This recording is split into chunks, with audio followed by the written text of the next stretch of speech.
네, 권영철의 와이뉴스 들어보죠. 보도국의 권영철 선임자 나와 계십니다. 어서 오십시오. 안녕하십니까. 자, 오늘 준비하신 얘기는요? 오늘도 정치 관련 얘기입니다.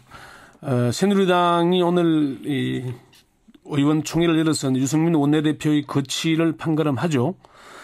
새누리당이 이제 이 문제를 결정하게 될 텐데, 지난 5월 29일 국회법 개정안이 국회 재적의원 3분의 2가 넘는 211명의 찬성으로 통과된 이후에 40일 만이고, 박근혜 대통령이 배신의 정치라고 공개 비판한 지 13일 만에 유승민 원내대표의 사퇴로 마무리될 전망입니다. 네. 그래서 오늘 와이뉴스에서는 새누리당은 왜 유승민 원내대표의 사퇴에만 매달리나 이렇게 주제를 정해봤습니다. 네, 사퇴로 마무리될 것이다 이렇게 전망하고 계신데 네. 자진 사퇴하는 걸까요? 그러면? 자진 사퇴는 아니고요. 사실상 쫓겨나게 되는 겁니다. 새누리당은 처음에는 사퇴 권고 결의안을 채택한다는 입장이었지만은 비박계의 반발에 밀려서 자유로운 토론을 하는 것으로 변경했습니다. 네. 네, 그렇지만 결국에는 유 원내대표의 사퇴 의견이 대세를 이룰 것으로 보입니다. 사실상의 탄핵인데 이걸 표결로는 하지 않겠다는 것이 새누리당 지도부의 입장입니다. 예. 유승민 원내대표는 의원들의 선택을 받은 자리인 만큼 의원들의 뜻에 따르겠다 이렇게 입장을 밝혔고요. 예. 김무성 대표는 유 원내대표가 자신의 목을 쳐달라는 시기였다. 이렇게 답답한 마음을 피력한 것으로 전해지고 있습니다. 예. 자, 사퇴하는 것과 자진 사퇴 차이는 뭔가요, 그러면? 사실 큰 차이가 있습니다. 유 원내대표가 자진 사퇴한다면은 박근혜 대통령이 언급한 배신의 정치를 인정하고 스스로 무릎을 꿇는다는 의미가 됩니다. 또 국회의원들이 선출한 원내대표가 대통령의 말 한마디에 굴복해서 자진 사퇴한다면은 당내 민주주의, 정당 민주주의가 훼손되는 그런 결과가 됩니다. 네.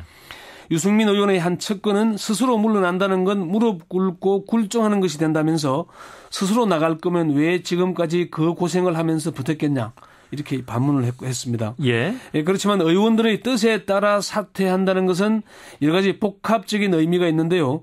우선 유 원내대표가 일관되게 밝혀온 대로 의원총회에서 뽑은 만큼 의원총회의 뜻에 따라서 그만두는 절차적 정당성을 확보한다는 의미가 있습니다. 또 스스로 물러나지 않음으로써 박근혜 대통령의 지시를 받은 친박 세력들에 의해 강제로 쫓겨나는 모양새가 됩니다. 박해받는 정치인, 피해자가 된다는 얘기입니다. 예. 친박계의 한 의원은 유 원내대표가 대통령과 맞서다가 쫓겨난 정치인의 모습을 부각시키려는 의도가 있는 것 같다. 이런 주장을 하기도 했습니다. 다른 한편에서는 소신의 정치인이다는 그런 이미지를 각인시키게 될 것이라는 그런 분석도 있습니다. 예, 이제 뭐 20분 후면 이제 의원총회가 시작될 텐데. 네네. 자, 그럼 그 의원총회에서 이제 표결에 붙여지게 된다면 무기명으로. 네. 그러면 재신임이 될 가능성은 전혀 없는 건가요, 그러면? 표결은 하지 않는다는 것인데 예. 대체적인 뭐 의견 개진을 통해서 사퇴하는 것이 옳겠다는 그렇게 뜻을 모은다 그런 얘기거든요. 예. 현실적으로 뒤집기 가능성은 매우 낮다는 것이 대체적인 분석입니다. 그렇지만 새누리당의 의총이 난장판이 될 가능성을 완전히 배제하기는 어려울 것으로 보입니다. 이재호 의원은 어제 페이스북에 참으로 참담하다. 최고위는 의총이라는 이름을 빌려서 그들의 책임을 회피하고 의총에서의 재신임까지 뒤엎고 청와대 지시에 충실한다고 한다면 더 이상 최고위는 존재 이유도 존재 가치도 없다. 지금 물러나야 될 사람들은 최고위원들이다. 이렇게 강하게 반발했거든요. 예.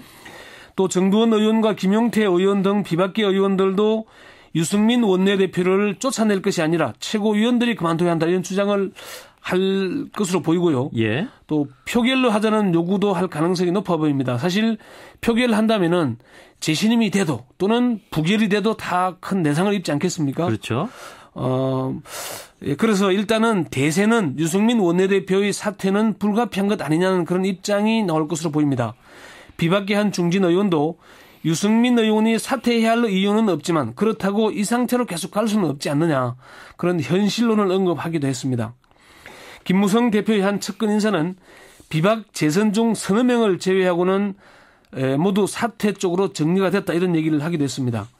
만약의 경우이지만은 유 원내대표가 기사회생한다면은 당청 갈등은 더욱 심화될 수밖에 없을 것이고 그럴 경우에 박 대통령의 탈당 압박과 친박 대 비박의 갈등이 고조되면서 새누리당은 내분에 직면할 수도 있다. 그런 관측들이 나옵니다. 예, 그래서 오늘 이제 의총에서 만약에 유승민 원내대표가 사퇴를 하게 된다면, 네. 뭐 그동안의 뭐 당정 갈등의 문제라든지 뭐 이런 친박과 비박의 갈등이 해소되는 건가요? 그러면? 당청 갈등은 표면적으로는 해소될 수 있을지 모르지만은 속으로는 심해질 수밖에 없을 것입니다. 예. 유승민 원내대표의 사퇴가 근본적인 치유책이 아니라 미봉책인데다가 내년 총선 공천권을 두고 다시 격돌할 가능성이 높기 때문입니다. 지난달 25일 박근혜 대통령의 국무회의 발언 잠시 들어보시죠.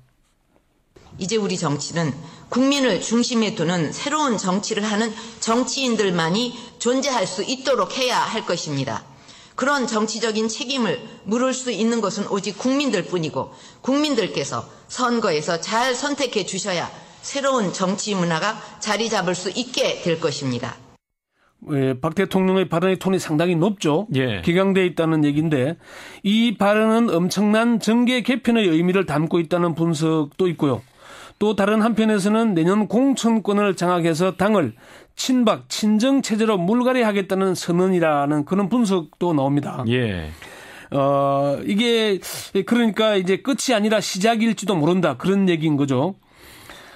일단은 후임 원내대표 선출에서부터 부딪힐 가능성이 높습니다. 친박 쪽에서는 원내대표 후보를 내일지는 아직 미지수지만은 당청 간 원만한 협력을 이유로 친박계 원내대표 후보가 나올 가능성이 높습니다. 예.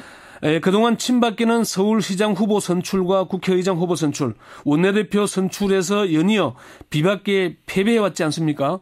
그래서 이번에는 후보를 내지 않고 중도 성향의 인사를 합의 추대할 가능성도 있다. 그런 관측이 나오기도 합니다. 예, 그렇군요. 자, 네. 그러면 이제 국회법 파동에서 시작이 됐는데 어쩌다가 유승민 사퇴 파동으로 지금 옮겨갔나요?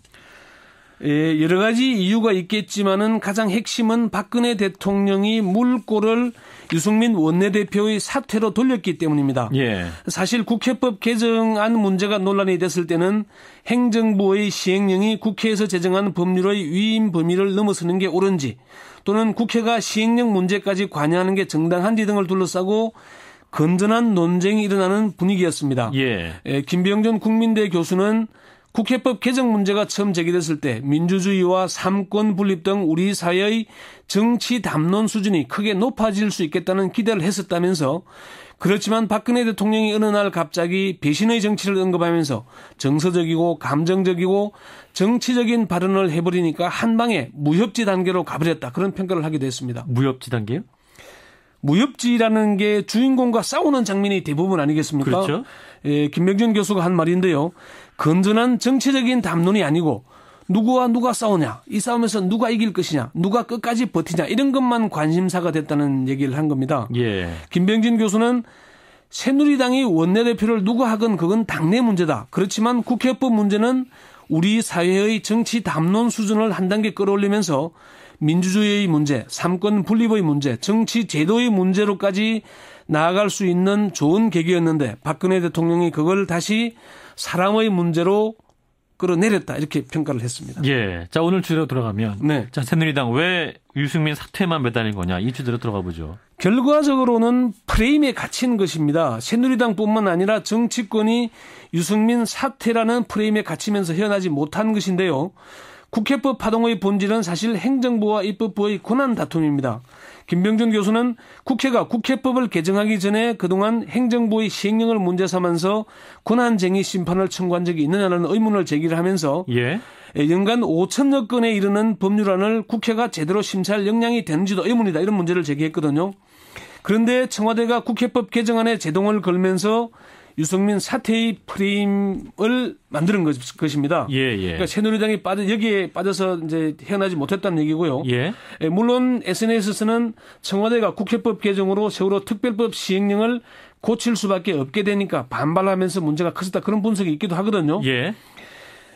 국회법 개정안 논란으로 가게 되면은 박근혜 대통령이 의원 시절 2차례나 관련법 개정안에 서명을 했지 않습니까? 그렇죠. 그 문제가 부각될 수밖에 없고 그렇게 되면은 청와대의 반대 명분이 약해질 수밖에 없겠죠. 예. 또 세월호 특별법 시행령의 문제가 여론의 관심을 끌 수도 있게 되는 겁니다. 예. 반면에 유승민 원내대표 사퇴 논란으로 가게 되면은 유승민 원내대표가 나가느냐 마느냐로 쏠리게 되고 일로는 이 논란이 커지면 커질수록 유승민 대표가 불리해진다는 것은 이미 입증이 됐습니다. 예. 대통령과 맞서서 이길 수는 없다는 주장, 당청 관계가 계속 갈등을 빚을 수는 없다는 주장에 힘이 실리게 되는 것이죠. 예. 그러니까 새누리당이 원해서 프레임에 빠졌건 원하지 않았건 간에 그 유승민 사태의 프레임에 빠지면서 이 본질은 사라지고 유승민 사태만 남게 됐다는 그런 해석이 나오는 겁니다. 예, 그렇군요. 예, 따라서 요즘 그 문제 때문에 여러 가지 문제가 좀 사라지고 있다. 국민의 관심이 멀어지고 있다. 이런 지적도 나오고 있는데. 네. 네, 그 외 문제 더 짚어야겠습니다. 네, 여기까지 들어보죠. 보도국 권영철 선임기자였습니다. 고맙습니다. 네.